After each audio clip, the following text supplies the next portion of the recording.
Welcome to 360 180. I'm your host, Michael Gelber, and the CEO of IWorld of Travel. And today we have with us Urska Upma, operations manager for inbound in Slovenia with our partner. She knows everything about Slovenia, and so she's going to help us get a better understanding of what to expect with Slovenia. Urska, welcome to the 360 and 180. Yeah, thank you for having me. So listen, let's just start out with the basics. Where is Slovenia? Where in the world is Slovenia on a map? What's around it? So Slovenia is a really small country nestled in between other bigger countries like Italy, Austria, Hungary, and Croatia. It is located in Central Europe.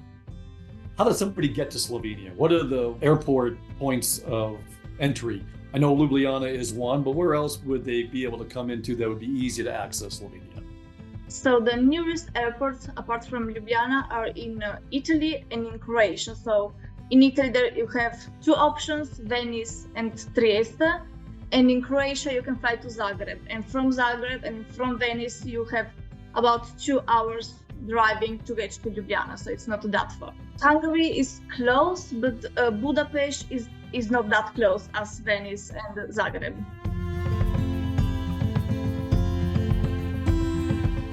What would you recommend as the average length of stay for a first-time visitor? What the itinerary would be? Where would you stay? Where would you go? And what do you think the cost would be per person per night? If you want to see like the best part of Slovenia, I think you have to stay for a week. But if you want to visit Slovenia combined with some other country, maybe 3-4 days just to have a taste of Slovenia and then maybe return some other time. If you are here for just 4 nights, I would prefer to stay in Ljubljana and then move to the other parts in the other days. So one day you stay in Ljubljana to visit the city, to discover its history, and then one day you go to Bled and visit maybe also the other lake, Lake Bohin.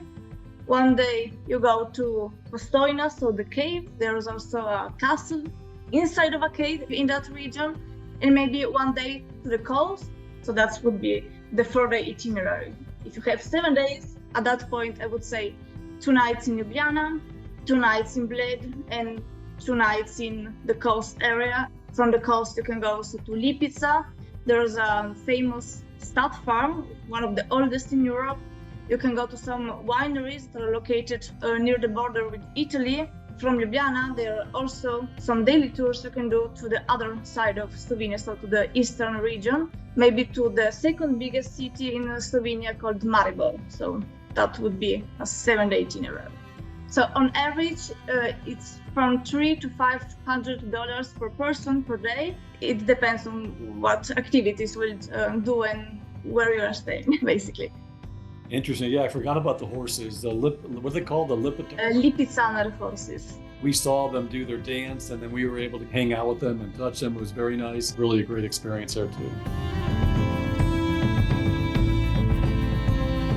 If you're combining Slovenia with another country, what countries would you suggest?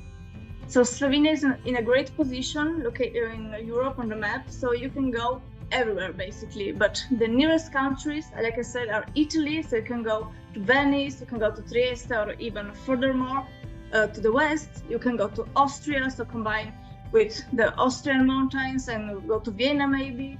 You can go to Croatia and maybe southern to the rest of the Balkans, or even to Hungary, to Czechia, so all is near. Urska, thank you so much. Really great information about Slovenia. Slovenia likes to talk about it's the only country that has the word love in its name. You clearly love it. You're excited about it. We are too. And every time I go back, I love it even more. We appreciate you coming on to 360 and 180 to share with us a little bit about your country. Thank you so much. Yeah, thank you. And I hope you'll visit Slovenia once more. 360 and 180, brought to you by IWorld of Travel. Expect more, do more, know more.